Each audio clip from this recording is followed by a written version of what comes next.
Sin problemas. ¿Me están escuchando sin problemas? Sí, doctora. Ya, buenas Sí, tardes a doctora. todos. Y en esta oportunidad vamos a hablar sobre exantemas infantiles. No todos, porque realmente son muchos. Vamos a hablar primero qué cosas son exantemas. Exantemas son enfermedades de presentación muy común, pero muy común en la edad pediátrica, ¿no? Una manera muy frecuente de consulta que ustedes van a ver en consultorio, van a ver en la emergencia, ¿no? Existen los exantemas clásicos, sarampión, rubiola, varicela, que es el motivo de esta charla, el eritema infeccioso, que es causado por el parvovirus B19, el exantema súbito, que también es causado por el virus herpes 6 y 7, ¿no? Que también se le llama roceola infantil, pero también hay muchos exantemas, ¿no? Ahora, actualmente, en Lima estamos con una como epidemia de pie, mano, boca, que es causada por un Coxsackie. Tenemos la enfermedad de Kawasaki, Giannotti-Crossi, el mismo COVID, ¿no? El mismo COVID ha hecho de que veamos también un tipo de exantema, y hemos visto otros, ¿no? Estamos viendo malaria, estamos viendo dengue, estamos viendo chikungunya, así que hay muchos de ellos en exantemas, pero en esta oportunidad solamente vamos a tratar los clásicos, sarampión, rubiola y varicela. Eh,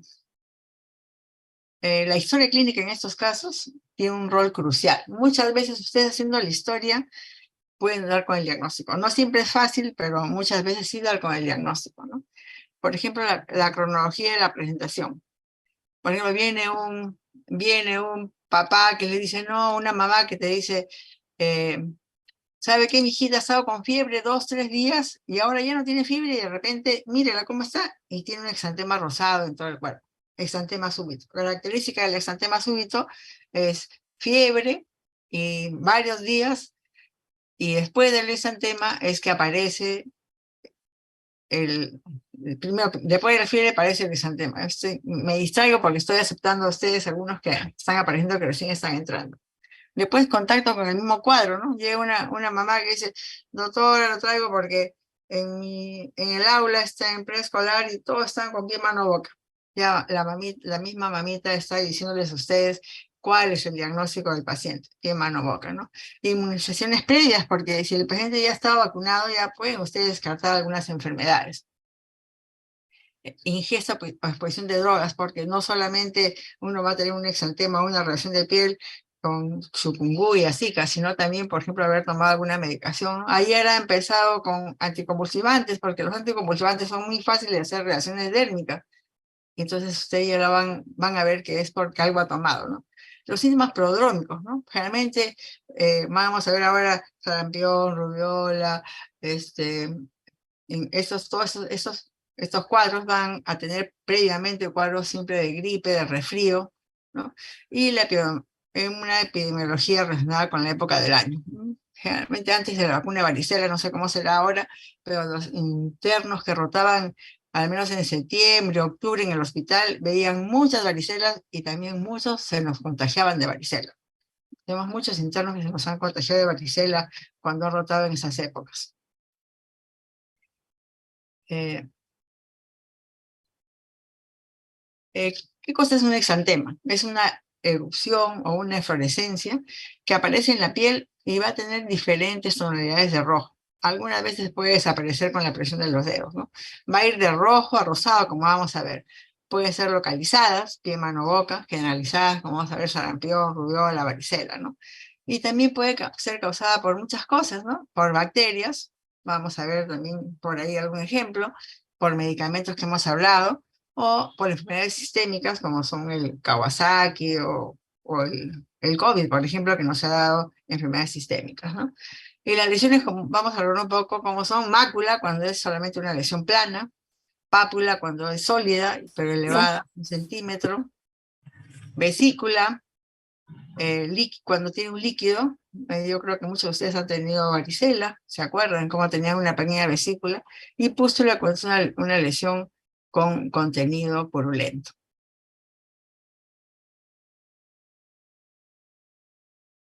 Vamos a empezar viendo nuestra primera enfermedad, que es el sarampión. El sarampión es una enfermedad viral muy, pero muy contagiosa, que en una época fue bastante frecuente y fuerte, y puede ser grave también, y dada por epidemias muchas veces, y se caracterizaba porque a veces era mortal, sobre todo en los niños muy pequeños, ¿no? Actualmente no vemos sarampión porque es una de las enfermedades que prevenimos con la vacunación. El ser humano es el único huésped, ¿no?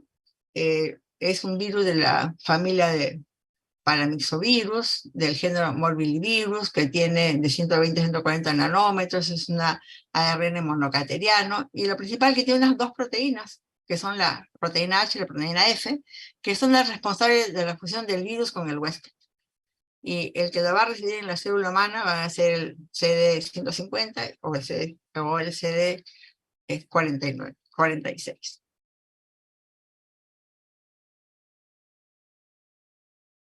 La OMS ha notificado que hay 23 genotipos o variantes genéticas agrupadas en 8 serotipos. ¿Y qué es lo que pasa? ¿Para qué es esto? Realmente en el mundo hay varios lugares, en Inglaterra, en Australia, en Japón, en Estados Unidos, como 7 lugares, en donde acostumbran a recibir todas las muestras de estas enfermedades infecciosas, ¿no? No solamente del sarampión, sino también, por ejemplo, de la influenza, y hacen estudios para ver dónde va. Entonces ellos localizan, ¿no? De repente, si bien es una enfermedad que es prevenible por las vacunas, hace unos años ha comenzado a aparecer en diferentes partes del mundo por el hecho de los antivacunas, se ha dejado de vacunar a los niños y de repente aparecía una varicela en Suiza, por ejemplo, ¿no? Porque en Europa ha habido varios episodios de epidemias en los años posteriores a este, del COVID. Y localizaban que es un virus que había venido, por ejemplo, de Filipinas, que había viajado. Entonces ellos agrupan y más o menos ven cómo va viajando los virus y las mutaciones, ¿no? Es un virus que es sensible a varios factores, ¿no? Temperatura elevada, radiación ultravioleta, desinfectantes como nuestro hipoclorito de sodio y el etanol. En la patogenia, vamos a ver que es un virus que penetra como todas las cosas virales por la conjuntiva y la orofaringe, ¿no? Hemos visto en el COVID, todos tapados la cara, la boca y hasta los ojos, ¿no? Va rápidamente al tejido linfoide, todo nuestro anillo de Waldeyer, las adenoides, el timo, el vaso y los ganglios. Y va a haber lo que se llama una primera viremia inicial.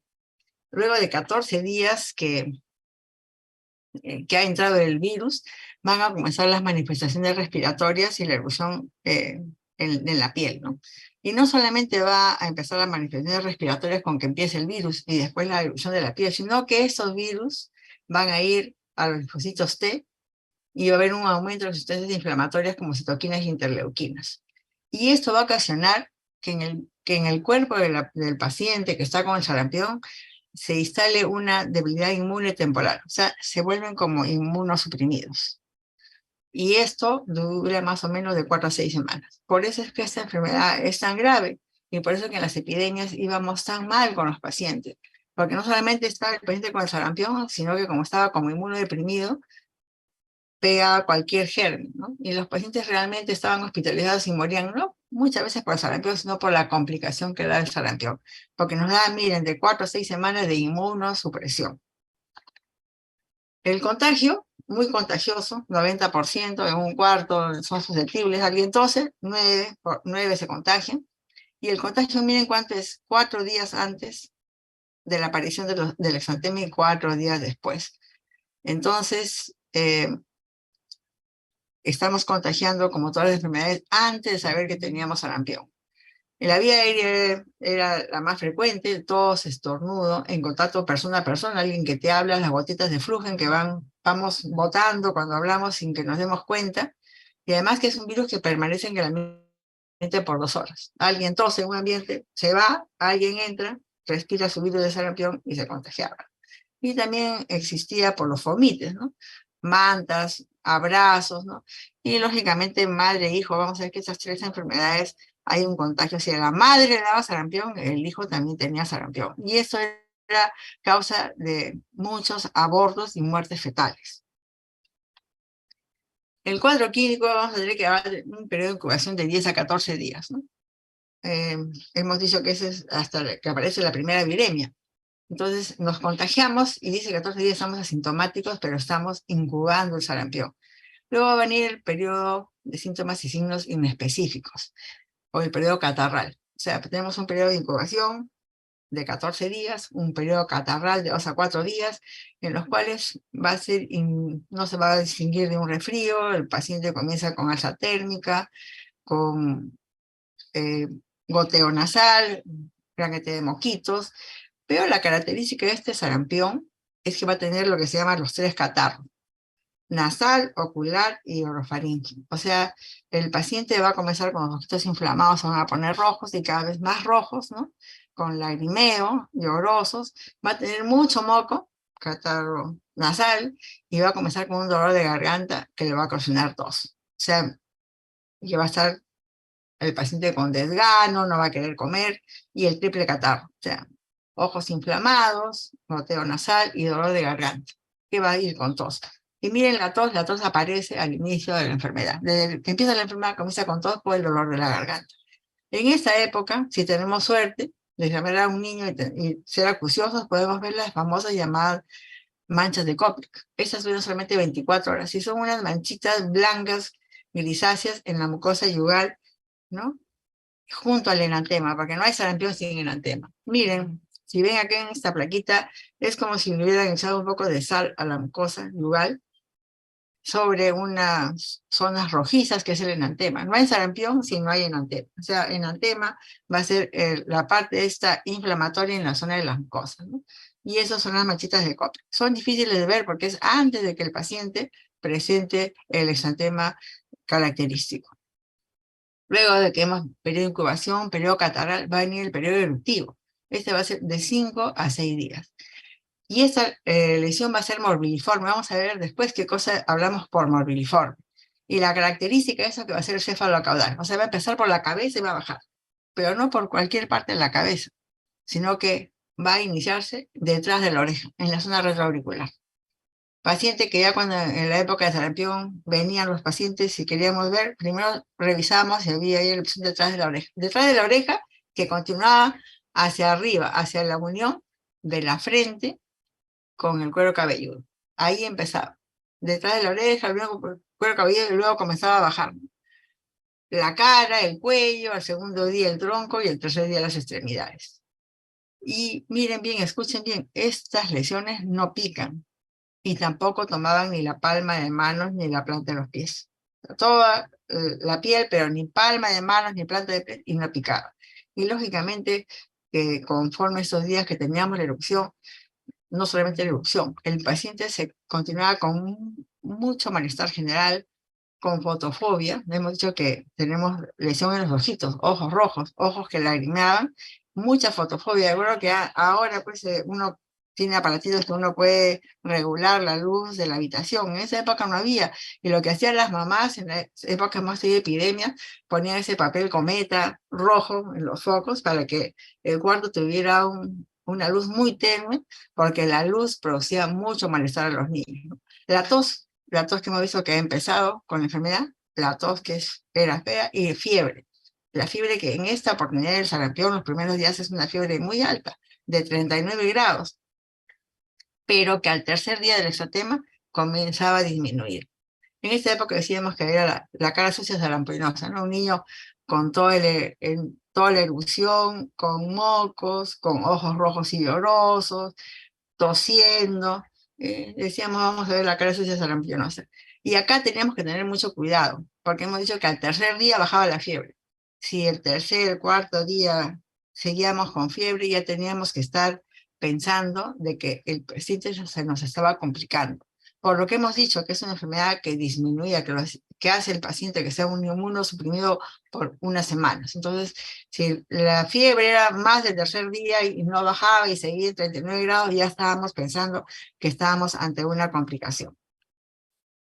Aquí, miren, la piel. Llamamos morbilliforme porque cuando uno habla que es morbilliforme es como vemos acá la piel, ven ustedes a su mano izquierda, ¿no? Que hay zonas sanas de piel y zonas con las lesiones rojizas, ¿no? Eso se llama erupción morbilliforme. Y miren la cara de la niñita, le digo, seguro que para la foto le han limpiado la naricita, pero esa es la cara de un sarampionoso.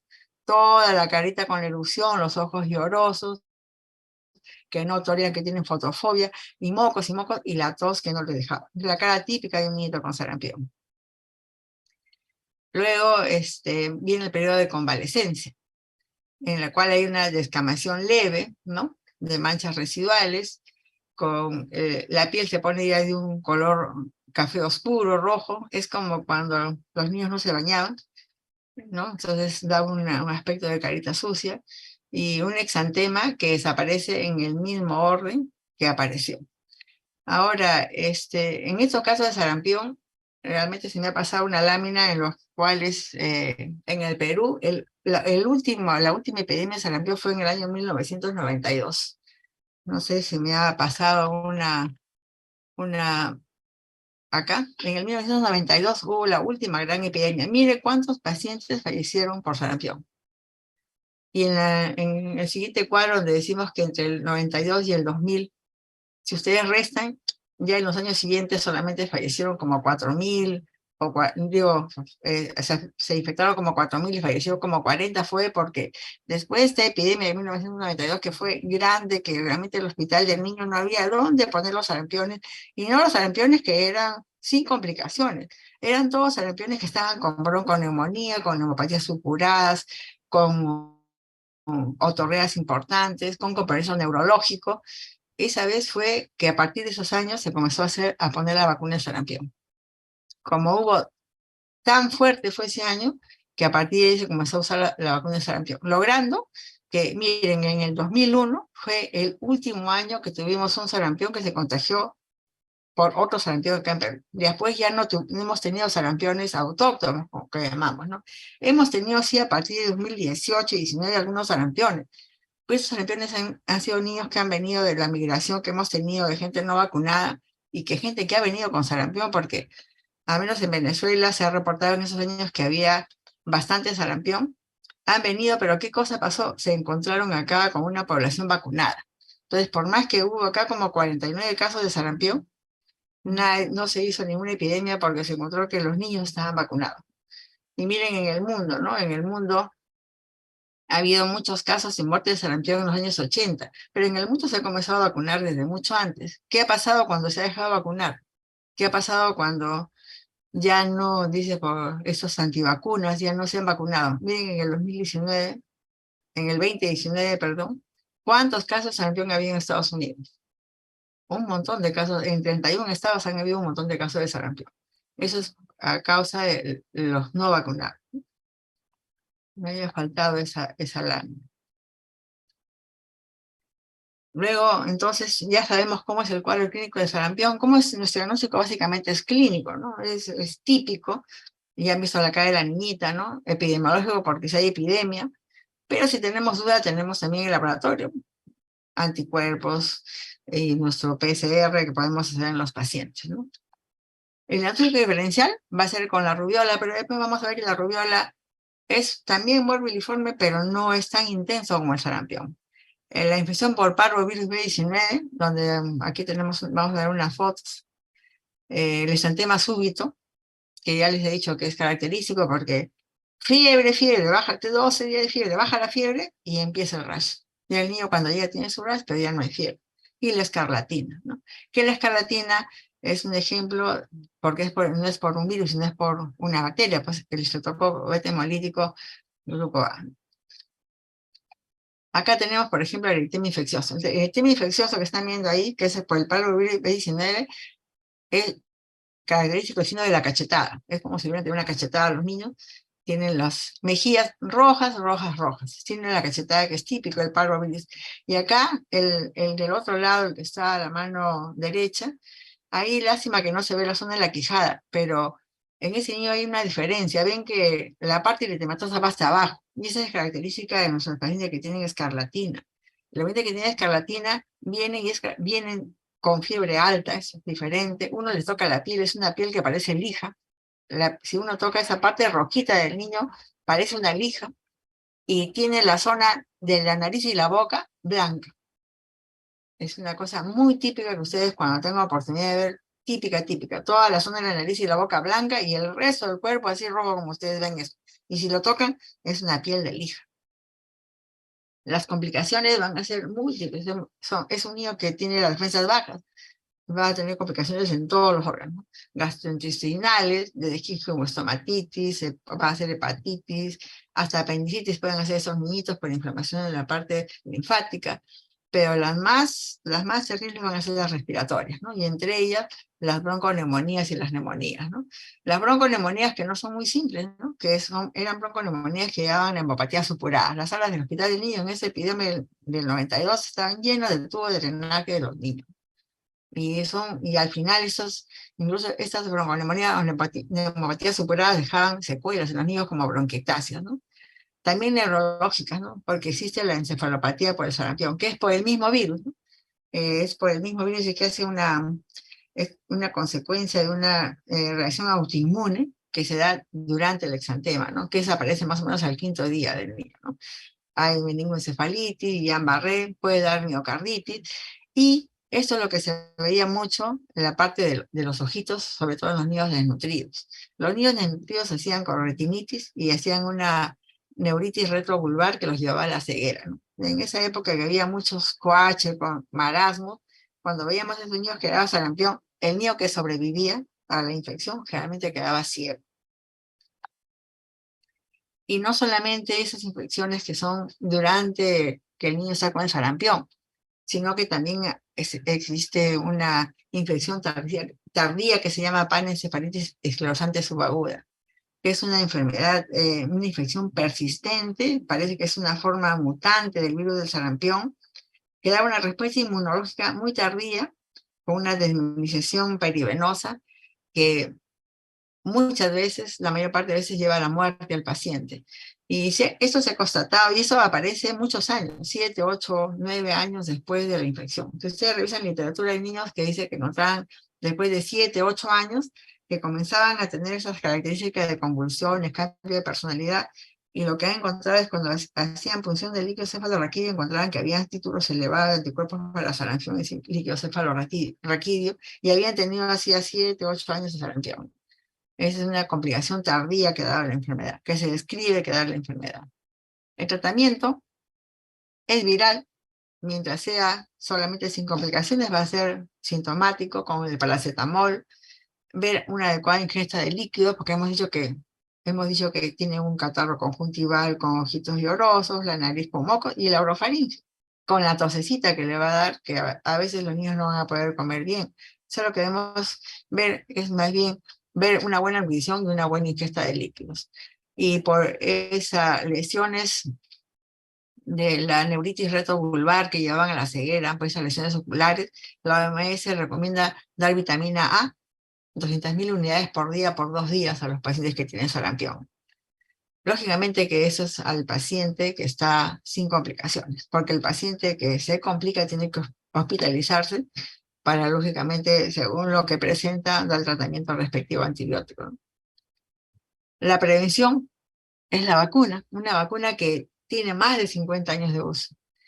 Y sí, realmente yo he comprobado más o menos que es efectiva, porque en, en ese año 17 y 18 que hemos visto que había sarampión en Estados Unidos, que hubo brote de sarampión, conocí a un grupo de muchachos que se iban a hacer su maestría a Estados Unidos y postularon a una universidad de Estados Unidos y les pidieron carnet de vacunación.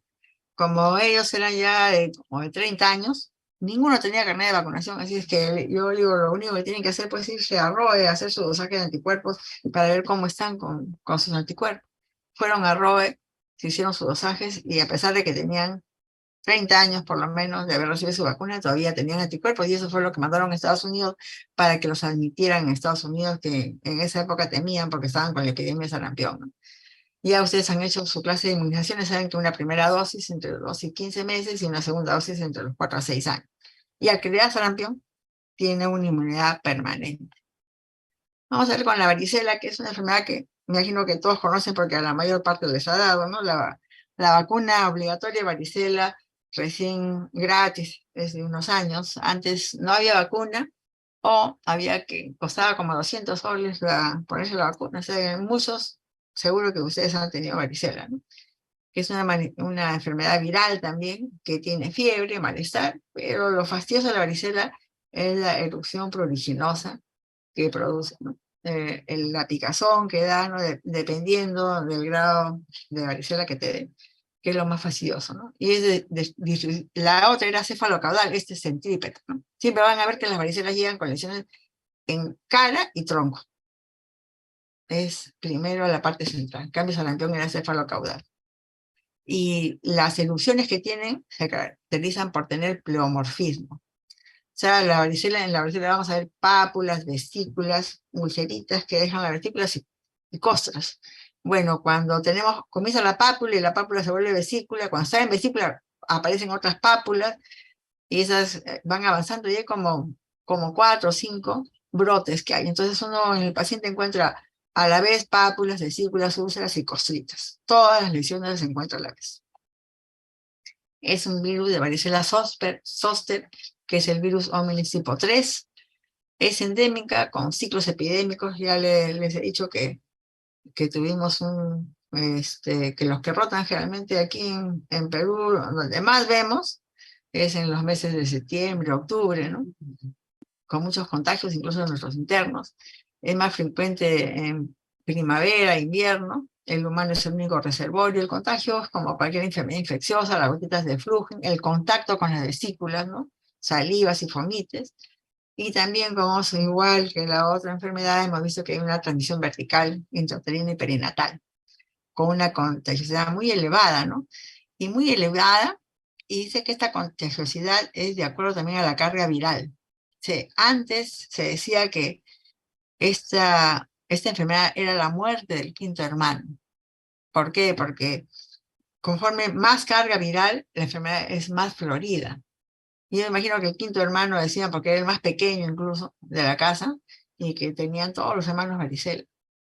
Cuando hay niños que hacen varicela con pequeños brotes, pero hay niños que si tienen mucha carga viral realmente todo el cuerpo está brotadito de varicela. Entonces acuérdense, a más carga viral, más severidad del caso. Y era la muerte, por eso, del quinto hermano. El virus va a ingresar en la patogenia, vamos a ver, igual que el sarampión, por vía aérea, por conjuntivas. Se va a replicar el virus en la bucofaringe, en los ganglios regionales del anillo de Waldeyer, y va a haber una pequeña viremia, ¿no? Después del cuarto día de infección va a llegar al vaso, al hígado y a los otros órganos linfoides que tenemos para hacer su réplica en los linfocitos T. Luego va a venir la segunda viremia, que es de los 10 a 21 días de que nos hemos contagiado con la varicela. Y aquí es ya esta viremia con mayor intensidad, que allí es donde llega a la piel, comienza a hacer el brote, pero no solamente llega a la piel, sino va a llegar a los ganglios de los nervios dorsales, y especialmente a los dermatomas, que corresponden a los nervios torácicos, lumbares y también del nervio trigémino. ¿Y qué pasa acá?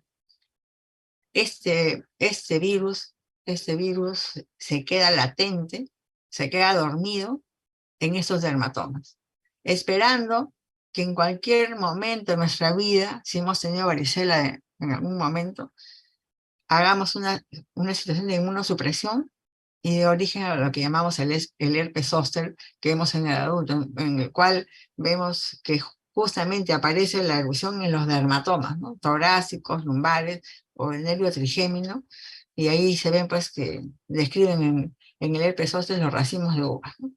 Y eso es a cualquier edad, ¿no? Yo he tenido niñitos, por ejemplo, que les daba varicela cuando tenían 1 o 2 años y después han hecho leucemias. Y a los 7, 8 años, de repente ingresan y lo que tienen es un herpes zóster, porque ha disminuido por la inmunosupresión se han reactivado estos virus en su zona de su dermatoma. Pero hay una diferencia grande entre el herpes zóster que da al niño y al adulto. Los niños que hacen como este niño que les cuento, de 8 o 9 años, que hace su herpes zóster, le molesta, pero no le duele tanto como el brote de herpes que da en el adulto, ¿no? Yo sí he tenido la oportunidad de ver adultos que hacen herpes con un dolor muy intenso, algunas veces hasta se tienen que hospitalizar. Pero este dolor tan intenso no lo tienen los niños cuando reavivan su varicela en herpes zóster. Entonces, ¿qué vamos a pasar con la clínica, no? Va a haber un periodo de incubación que dice que es hasta 21 días, ¿no? En el cual el niño está asintomático. A veces la mamá llega feliz y dice, uno le dice, tengo a mi niñito, lo miramos, está con varicela. Y nos dicen, bueno, pero mi otro niño no tiene nada, felizmente. No, señora, espere, porque el periodo de incubación es hasta 21 días. De repente, en 10, 11, 12 o 20 días, el hermanito va a comenzar también con varicela, ¿no? Y luego de que hemos tenido ese programa que es asintomático, va a venir, la incubación, perdón, va a venir el síndrome prodrómico, que es 1 o 2 días, ¿no? Antes de que aparezca nuestro brote de varicela, que va a ser con una pequeña fiebre, el niño no va a estar bien, un poquito de congestión nasal, un poquito de dolor de cabeza, una cosa no muy clara, pero que ya estamos en la parte del prodromo de la enfermedad, ¿no? Luego viene el periodo eruptivo, el exantemático o de estado, ¿no? Que dura de 5 a 10 días. Ahí aparece la distribución de lo que conocemos como la varicela, ¿no? Que es de manera centrípeta, le digo, siempre van a verse en cara y en tronco, y aparece con el prurito que uno vemos, ¿no? Y aquí donde vemos que va a haber pápulas, vesículas, ulceritas, hasta costras. Conforme vaya haciendo la evolución, ¿no? Las pápulas duran como 24 horas, a las 24 horas las pápulas se vuelven vesículas y de ahí luego se rompen y van a ser costritas.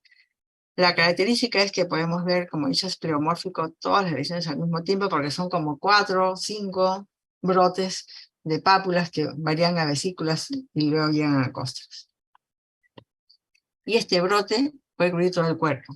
A veces en los casos que son simples uno encuentra una que otra, pero en los casos que hemos visto de mucha carga viral, realmente los niños tienen lesiones en todo el cuerpo, en el cuero cabelludo, en las manos, en los pies. Hemos visto que el sarampión, como he dicho, que no palma de manos ni planta de pies. Aquí sí hay en palma de mano, planta de pies, en la mucosa oral, en el paladar, en la orofaringe, en la conjuntiva ocular. Vemos dentro del pabellón auricular, en la vagina, en la uretra, en todas partes. Aquellos niños que tienen gran carga viral hacen realmente en todo el cuerpo, ¿no?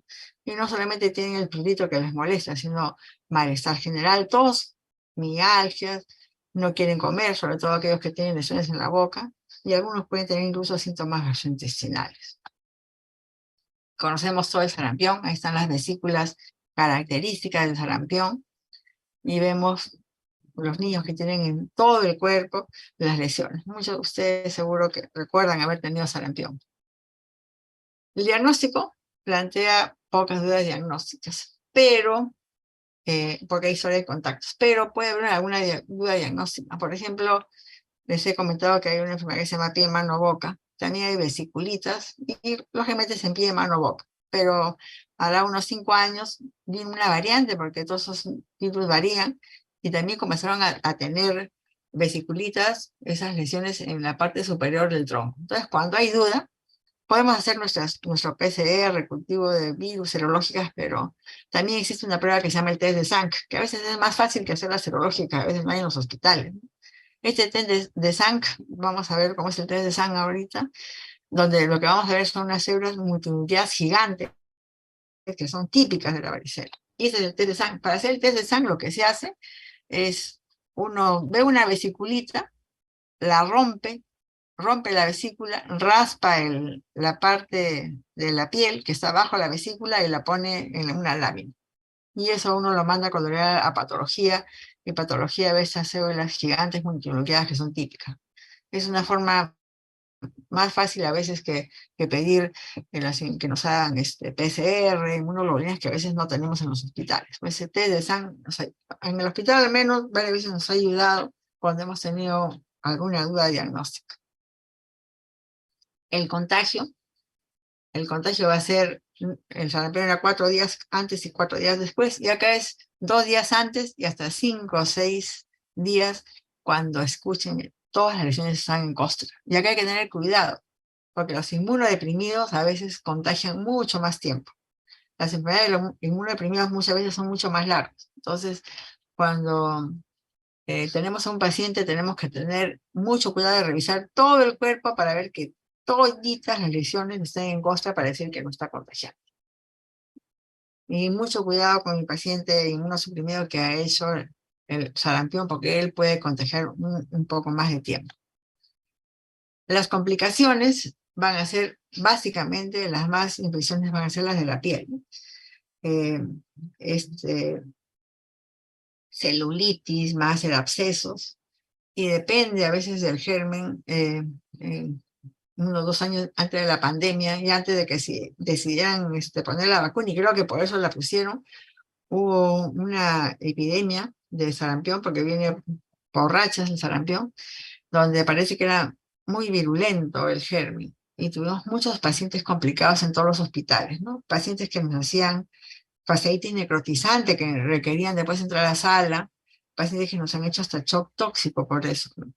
Y creo que después de ahí es que se decidieron poner recién la vacuna de sarampión en el esquema de vacunación. Pero así era, la mayor parte de complicaciones van a ser de piel. Pero también puede haber neumonías, que puede ser varicelosa o bacteriana, ¿no? Neurológicas aquí, las neurológicas, la cerebelitis es lo más característico también, lo más frecuente, y es que vemos que de repente en emergencia aparece un niñito que viene caminando mal, o está en silla de ruedas, y la mamá dice, no sé qué tiene, no puede mantenerse bien de pie, lo paramos, sí, está con su cerebelitis, no puede mantenerse de pie, no puede voltear, y cuando lo examinamos, vemos que está con toda la secuela en el cuerpo de la varicela. Y ese es que porque esto se produce más o menos de 7 a 10 días post varicela.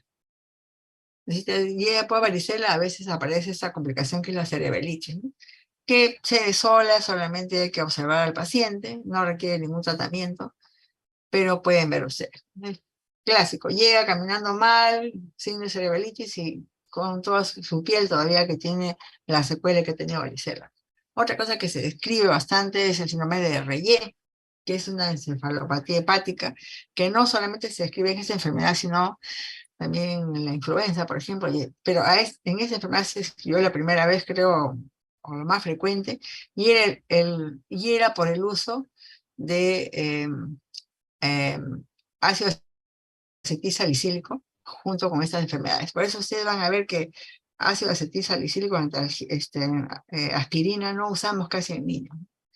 La aspirina casi en pocas enfermedades en niños lo usamos, porque tanto como la varicela, como en la influenza y tal vez en otras enfermedades se describe este síndrome de Reye, que es de alta mortalidad, ¿no? El paciente hace una encefalopatía, la mayor parte de veces mortal, ¿no? En pediatría, básicamente, que yo recuerde, ácido acetilsalicílico usamos solamente en la enfermedad de Kawasaki. En otras enfermedades no usamos, nunca recetamos. Y hemos dicho que puede haber varicelas congénitas, varicelas perinatales y neonatales. Acá hay que tener mucho cuidado. Si a la mamá le da sarampión, varicela o rubiola, el bebé también lo va a tener. Y lógicamente, mientras más pequeño, va a ser peor, ¿no? En la varicela congénita, va a ser cuando la mamá le da la varicela, cuando tiene menos de 20 semanas de gestación. Lógicamente, a la hora que le da, el niño le sale las mismas lesiones que la mamá, entonces va a estar ligada a muertes fetales y a muchas malformaciones óseas, musculares. Se describe que en esos casos hay hipoplasia de extremidades, ¿no? Y los niños van a nacer con secuelas en piel de cicatrices que han tenido, con múltiples malformaciones, ¿no? Cuando el niño tiene más de 20 semanas, por ejemplo, ya tendrá pues 6, 7 meses, de repente lo que sale sí, en la piel como que ha tenido varicela. Ahora, el problema es en la parte perinatal. En la parte, porque siquiera el niño que está ya de 7, 8 meses recibe la misma anticuerpos y las mismas defensas que está haciendo la mamá.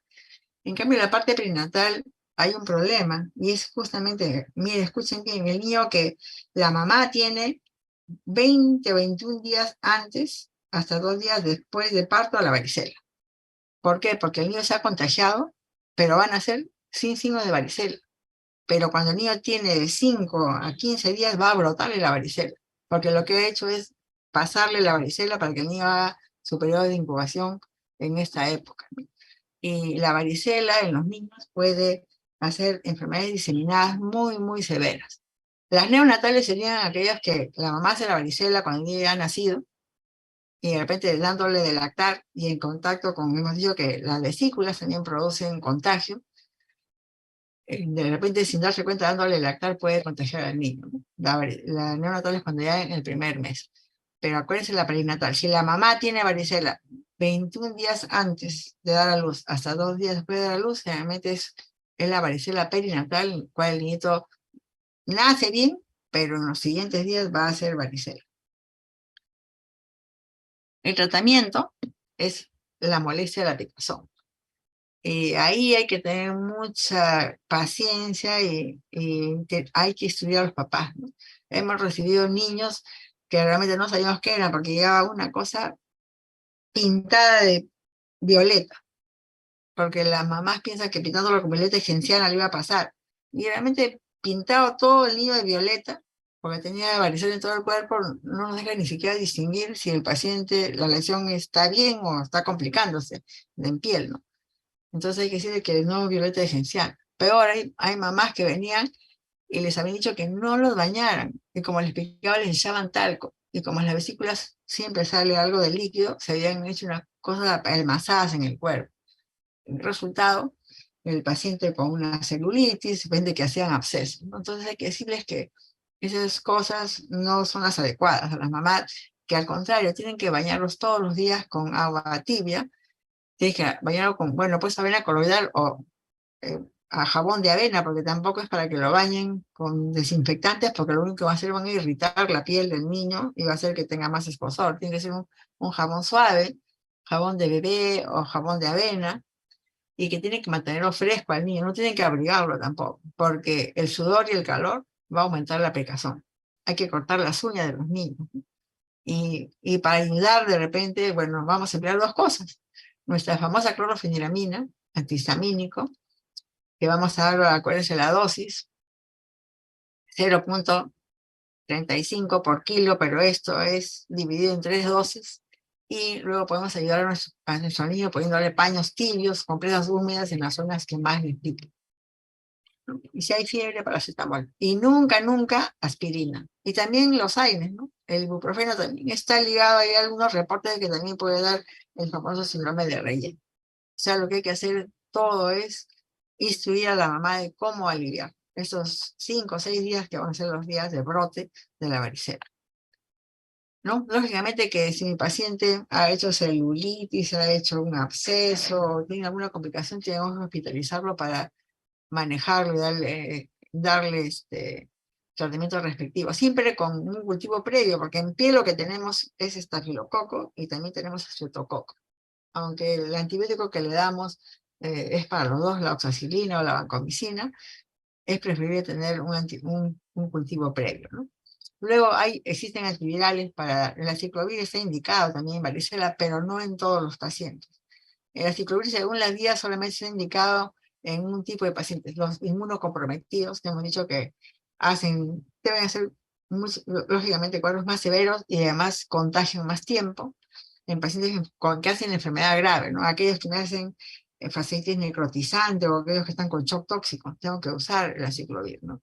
Aquellos que tienen terapia con salicilatos, hemos dicho que no damos en niños, pero ¿qué pasa si mi paciente con síndrome de Reye, en el cual tiene que tomar por 6 semanas la aspirina, le da varicela? Tengo que protegerlo, ahí damos aciclovir. Aquel que tiene tratamiento con corticoides y aquellas personas de alto riesgo, sea una embarazada, por ejemplo, que hace, hay que darle aciclovir. Nace mi paciente y la mamá ha tenido varicela brote 5 días antes de dar a luz, tengo que darle a mi neonato aciclovir y otras cosas.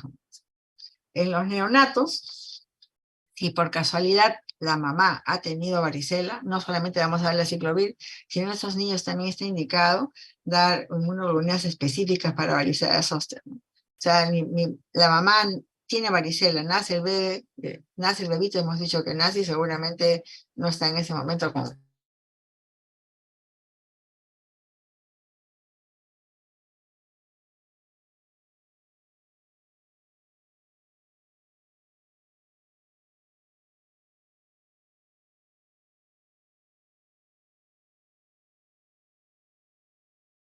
da la varicela, le vamos a dar hasta que desaparezcan todas las lesiones, no de 5 a 7 días, de 7 a 10 días, perdón, sino hasta que desaparezcan todas las lesiones.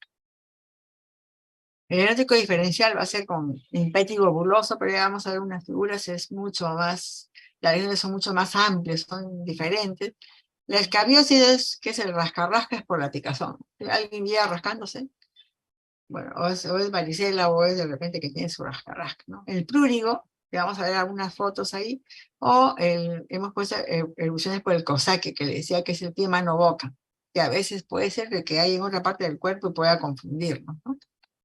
Acá tenemos, por ejemplo, este es un chiquito con prurigo. Si ustedes ven, tiene vesículas.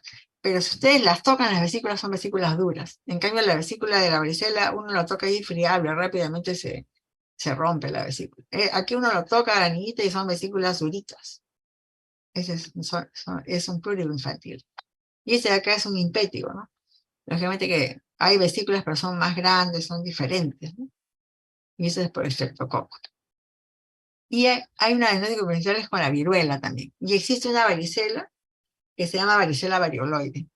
Esa es la viruela y es una enfermedad que fue erradicada, hubo una gran vacunación en los años 60 en casi todo el mundo, en donde ustedes ven que no hay una sola parte del cuerpo que quede sin lesión. Y la característica de eso es de que el que le daba viruela quedaba con las secuelas en piel forever, daba secuelas permanentes. La, la varicela tiene a veces puede haber una cosa diferente que es una varicela varioloide. Felizmente que yo nunca he visto una, pero sí describen los libros, en las lesiones son muy pronunciadas y que también dejan secuelas en los pacientes, la varicela varioloide. Este es un paciente con viruela, hace años que no hay viruela, creo que algunas zonas de África, pero esa es una viruela, eso fue erradicado hace muchos años.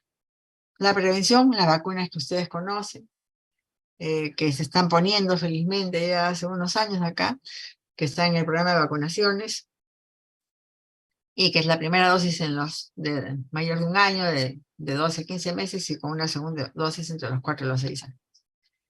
Vamos a ver la rubiola, que es la otra enfermedad que vamos a ver, que es una infección exantemática, llamada también sarampión alemán, que da también a cualquier edad, y generalmente es una enfermedad leve. El problema, que por qué se le considera que es una enfermedad problemática, es por las lesiones que dejan los niños cuando las mamás les da rubiola durante la gestación.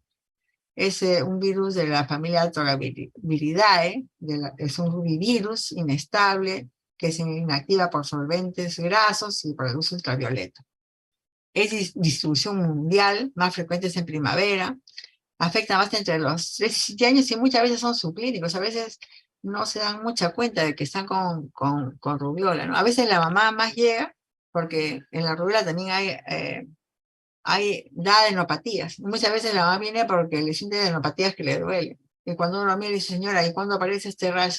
Y las mamitas a veces no se dan cuenta, ¿no? Da inmunidad duradera, el contagio es grande, y el problema de los brotes es que, miren, en Estados Unidos, que tiene sus estadísticas, en un brote epidémico, miren cuántos niños con defectos congénitos, cantidad de abortos, ¿no? Y de natimuertos. Ese es el problema más grande que tiene la rubiola, ¿no?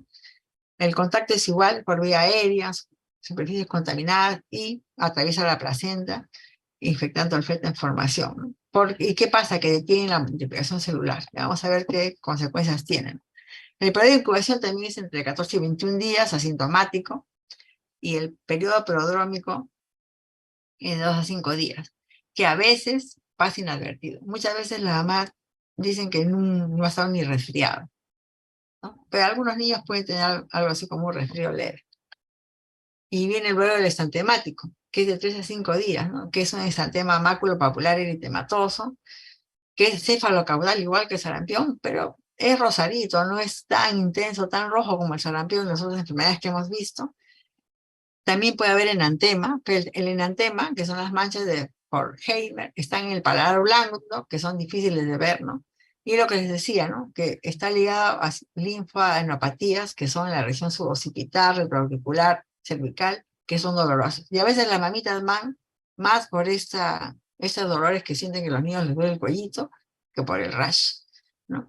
También puede haber inflamación ocular, cefalea, pérdida de apetito. Y en los niños más grandes, adolescentes y los adultos, dice que ahí sí hay artralgias, sinovitis de las pequeñas articulaciones y también dolor testicular. Eso se da más en adolescentes y en adultos jóvenes o adultos que le da la rubiola.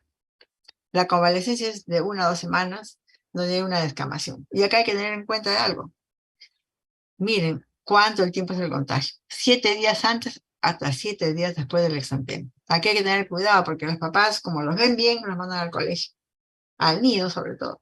¿Y qué pasa? El niño va porque ya lo ve bien, porque ha sido leve y lo único que hace es estar contagiando a los demás niños. Miren, esa es una niñita que tiene una rubiola. Muchas veces la mamá dice, creo que le he puesto una crema que le ha hecho mal. Creo que ha comido algo y le ha salido un sarpullido. Creo que es sarpullido, dicen, ¿no? A veces no son conscientes de que eso es una rubiola. El diagnóstico es clínico, es epidemiológico y también podemos pedir nuestros inmunoglobulinas o nuestro PCR. El diagnóstico diferencial es el sarampión, la escarlatina. El sarampión hemos visto cuál es la diferencia, la escarlatina, que hemos visto que también tiene la parte de la cara blanca y el resto, y la piel de lija que no tiene, ¿no? Y la mononucleosis infecciosa es por las adenopatías, ¿no? Como hay adenopatías y en la mononucleosis también hay una erupción, ahí puede haber un poquito de confusión. Las complicaciones, las articulares, que hemos dicho que son más en adolescentes y en adultos, que aparecen del primer al sexto día, y el problema es de que pueden durar muchas semanas. O sea, pasa el rash, pasan las molestias, pero todavía siguen con dolores articulares. También se han descrito problemas neurológicos como meningoencefalitis, Guillain-Barré, pero son muy raros. PTIs hay, sobre todo en los niños pequeñitos, aquellos niños lactantes pequeños, puede haber un PTI asociado, y lesiones cardíacas como miocarditis o pericarditis. Pero la prenatal es la más importante, porque hay una infección que es transplacentaria y hematógena. Y como he dicho, cuando más pequeño el bebé, es peor, ¿no? Especialmente cuando las embarazadas tienen más de 20 semanas. ¿Y qué pasa con el niño que nace que ha tenido rubiola dentro de la mamá? Pueden nacer con muchas discapacidades, como la más característica va a ser catarata, sordera y patologías cardíacas. Entre las patologías cardíacas, la más común va a ser el conducto arterioso persistente, pero también puede ir a ceguera, discapacidad cognitiva, microcefalia, puede haber parálisis cerebral, pueden haber lesiones óseas, esplenomegalia. El niño puede nacer incluso con púrpura, como citopénica idiopática, y lógicamente también está ligado a muertes fetales. Miren, ese es un niñito que ha nacido de una rubiola congénita. Si bien acá lo que dice es catarata, lesión cardíaca y microcefalia, que puede haber, lo más común también es la sordera. Ese es lo que llaman la tríada de la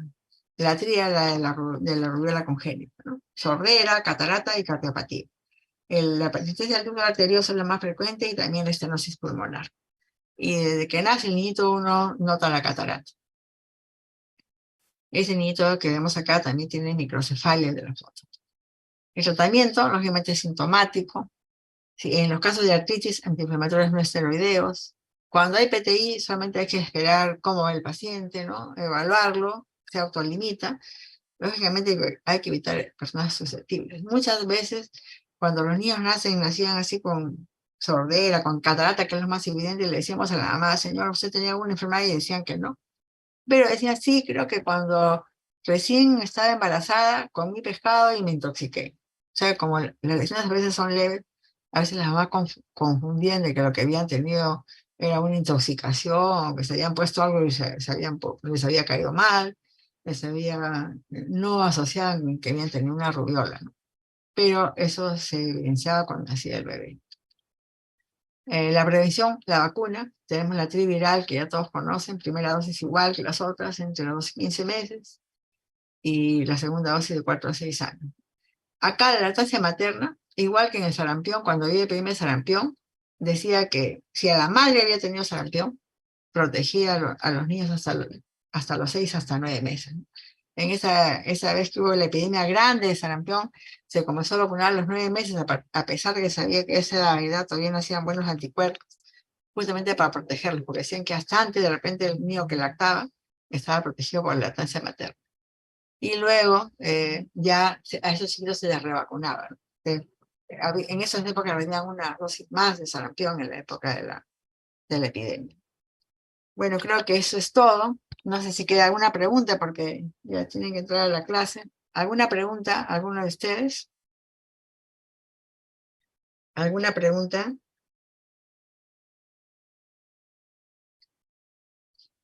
Bueno, que no hay ninguna pregunta, ya los dejo porque el doctor Silva los está esperando para iniciar la clase. Hasta luego, muchas gracias.